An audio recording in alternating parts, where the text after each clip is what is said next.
the risk versus reward with this coin, with the suppression that it has gone under over the last several years, like, how could you not think this is such a good bet? Right now in the community, we're seeing so much anger, so much anger over this case, even though the last several things that we've seen have been good, bullish news for Ripple in the lawsuit. But the community is so angry about this thing called ETHgate. Have you guys heard of this? You've not heard of ETHgate? Well, let me tell you.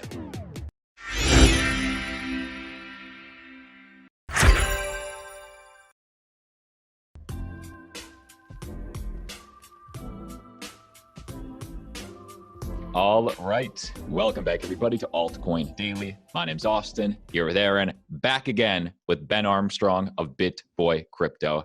How you doing, man? Doing great. You know, anytime we get to talk about everybody's favorite coin, you know, everybody gets excited. And of course, you're speaking about XRP. I don't own any. I know you recently put out your portfolio breakdown, and it's a large percentage of, or it's a pretty large percentage of your portfolio. Is it like 10%, or how much do you weight it for you? No, it's definitely not 10%. I mean, I think it's somewhere probably around 5%. We had a number that we wanted. We wanted 1 million XRP. And so that's what we shot for. We got it. We haven't added any in a while.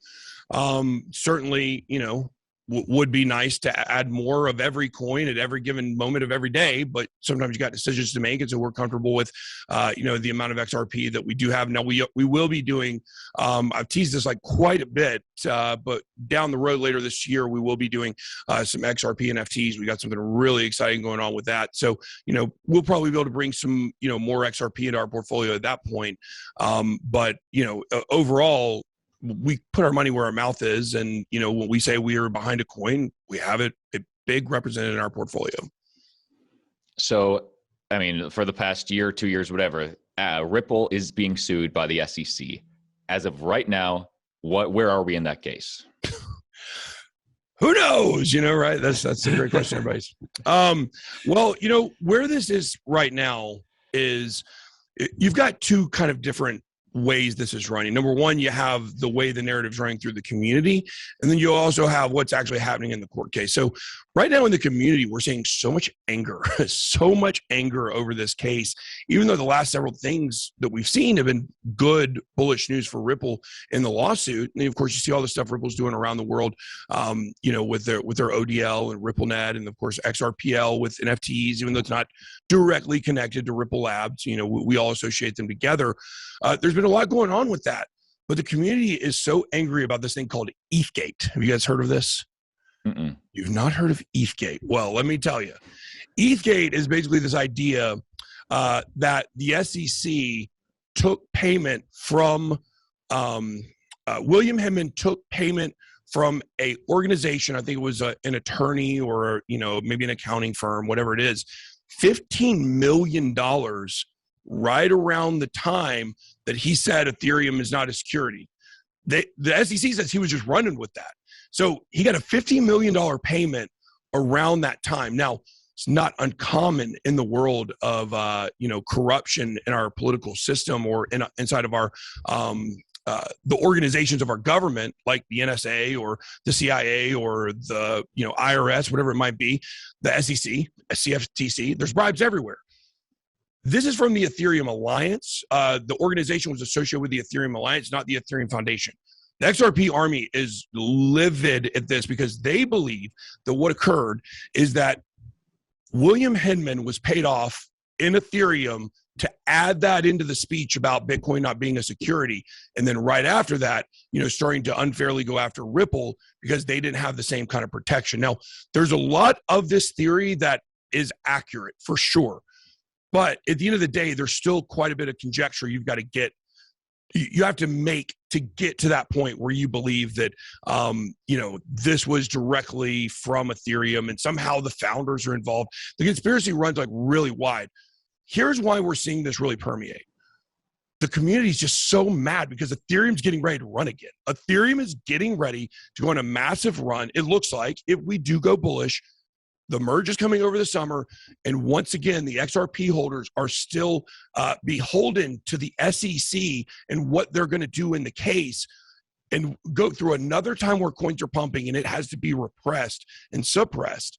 because, we still don't have the end of this case. So that's what's going on with the community. That's a big thing going on Twitter right now. Outside of that, with the court case, we've been seeing a lot of wins for Ripple. They were approved to run what's known as the fair notice defense, meaning that basically the SEC did not give them notice that they were in danger of being a security, and all the correspondence back and forth that they had with them, going back to 2013, 2014. And SEC was trying to say, well, no, actually, you can't use that as a defense. We want the judge to strike that. Well, now that the judge did not strike that, it's granted Ripple's ability to represent themselves from a fair notice standpoint. We know they did not get fair notice. In fact, they were given like very confusing cues from the SEC. So now to me, like, there's no way that this doesn't end in a settlement. The real question is, there's like a bunch of emails for some correspondence, back and forth about the William Hinman statement and that speech about Bitcoin, Ethereum not being a security. And if we see the internal documents about that will be the end of this case, because supposedly those are smoking guns that the SEC did not decide to consider Ripple to be a possible security until Jay Clayton is heading out the door in his last week. Mm-hmm. Would you say that would be the biggest reason Ripple will win if that comes out? And could you kind of expand on that? Well, yeah. So the whole thing is, how can you expect? Absolutely, this is the biggest thing. The fair notice defense, in my opinion, was the biggest issue. Some others raised the point that these internal emails about William Hinman's speech, that's the real smoking gun. I don't even think we need that. All we need to know is Ripple did not receive any notice from the SEC, even though they were having correspondence back and forth about the sale that they were going to do, that they were possibly skirting into security, where they could be considered a security or an illegal token sale. The SEC never communicated that to them. That is so big, because what this actually shows, the SEC at that time had still not made up their mind on what constituted an illegal token sale. And how can you possibly be expected as a company to know whether or not you're conducting an illegal token sale if the governing body that decides what is legal and what is illegal in this space doesn't even know if it's illegal or illegal, even though they have all the details? So the fact is, the SEC, there is no precedent to show at any given moment that during the time the sale was beginning, that Ripple was going to consider, that Ripple or XRP was going to be considered a security by the SEC. There's nothing to show that. This is something that where they're retroactively trying to go after them and say, well, now after observing everything for all these years, like now we think it is a security. They still don't know. The SEC can't even make up their own mind on whether it's a security or not. And, this has been reflected in the fumbling of this case, start to finish. Well, hopefully finish soon. Just to play counter argument, your channel's good at giving both sides of the Bitcoin. We try and do that too. If Ripple doesn't win, what will that reason be? So if Ripple doesn't win, look, win is a very strong word, because I don't think they're going to win. I think there will be a settlement, and part of that settlement language will be XRP will not be considered a security. So we will have that going forward, which clears up a lot and allows all these exchanges to, relist it and things like that. But if this were, because I do warn my audience, don't go all in on any one coin. People will say to me, well, you love XRP, you got more Bitcoin, you got more Ethereum. Well, yeah, it's because there's still a risk reward with Ripple right now. We don't have the end of the case. And who knows, this could go out for, 4 or 5 more years. I don't think it will. I mean, I think it'll be finished this year, but it could, hypothetically, something could change. We could get some new information that we've never seen before and didn't see coming. And that could change things. Now, I don't think it's going to happen. I give it, honestly, about a 0.1% chance. So out of 1,000 times, that we would see something, that we would see this case play out, like maybe one of those times something might happen where it goes the other way. The track record of this case so far has been, there's no way they're going to lose. The judges ruled almost everything in favor of Ripple. Very few have gone the way of the SEC, which is very unheard of in these kinds of cases. So I want to be clear about that. But if, worst case scenario, something happened and the SEC, let's just say they decide to pull a fast one, they say, nope, they talk to the judge, they showed the judge something that says, well, I guess you're right, it is a security. That would mean Ripple would no longer be tradable in the United States. These exchanges are not going to relist it. Coinbase is not going to relist it. And that is one unlikely scenario, a scenario that does exist. And that's why you have to be careful about going all in on, any given coin, because there's tons of variables for every project out there. Like, what if the merge doesn't go well for Ethereum? What if, this is also extremely unlikely, but what if quantum computing cracks SHA-256 in the next 5 years? That'd be terrible for Bitcoin. So there's a lot of things that can happen for every single project. And so my advice with Ripple here is don't go all in on XRP, because we don't know the end of the case.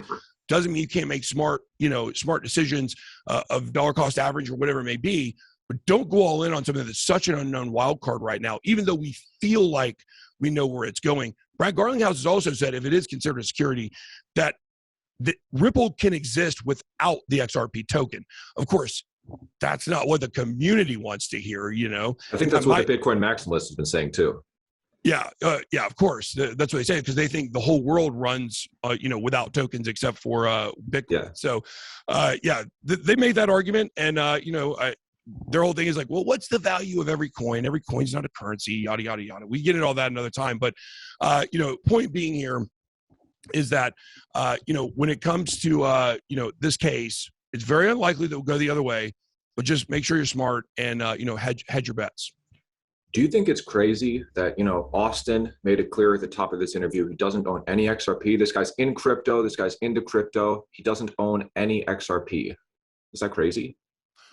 Yeah, it's absolutely crazy not to own XRP, in my opinion. I mean, especially when you consider the fact that we're industry insiders, right? Like, this is all we do is talk crypto every day. We know people in this business. That I'm not saying we have inside information about what's happening. What I'm saying is we're in this every single day. We see what's happening. We see the way this is unfolding. The risk versus reward with this coin, with the suppression that it has gone under over the last several years, like, how could you not think this is such a good bet? We know how to buy it. I can buy XRP. The average person out there doesn't know how to go buy XRP, even if they're on the fringe of crypto or getting into it. They don't know it's on KuCoin. They don't know it's on Uphold. They just see it's not on Coinbase, and they don't know what to do. I get people all the time in real life asking me how you buy it. And those are the two places, that I send them to where it is still tradable. So think about, once this goes the way we think it's going to go, it gets relisted on all the exchanges, all the buying pressure is going to make it move. I mean, even if you just got in it for a quick pop, it seems like, well, hopefully quick, who knows, maybe it'll be 34 years down the road when the case is over. But to me, I mean, you guys know I love you both. I love you guys a lot, right? We're friends. We've known each other for a long time. Absolutely. I think you don't buy XRP because you're idealistic, and you just refuse to buy into the Baker coin. It doesn't matter if people are swimming with whales or not. You guys have just made the decision, or I don't know about Aaron, but Austin's made the decision. No matter what, he's not getting into it. And at this point, you just got to stick to that, because it had to be a giant reversal. But if you did reverse your opinion and you did get some, man, that'd be a great video. I would love to put it out to the audience at home. We have half of the BitBoy crew, half of the Altcoin Daily crew. Great mix of people viewing this video. What do you think? Am I crazy? Am I the smartest guy in the room? Let me know. And I'll put this out there. If this video gets, let's say, 10K likes, is that outrageous? I will buy some XRP and I'll have the receipts. What about just if it gets 1 million views? 1 million views. That's better. Okay. 1 million views. Altcoin Daily goes in on XRP. 1 million views. I will have receipts, and I will bring Ben back on, and we'll go over it together. Put it out to you, audience at home. But anyway, Ben, thank you so much for sharing the perspective, especially that conspiracy thing with ETH and the CFTC or SEC or CFTC. But anyway, final thoughts on XRP for the Altcoin Daily Army. Look, when it comes to XRP, it's got a great risk versus reward, in my opinion. The risk is negligible. It exists, but it's negligible based on the way for, over a year now, we've watched this case develop. And I would just say, if you're interested in this coin, we like to do what we call swimming with the whales. When we look where the big money is going, there have been a lot of XRP purchases lately. There's been a lot of suppression. It's not going to be suppressed forever. It would have hit all-time highs for sure if this case wasn't going on right now. You got to think at some point that's going to balance out. Awesome, man. Links to Ben and BitBoy Crypto down below. Thanks so much.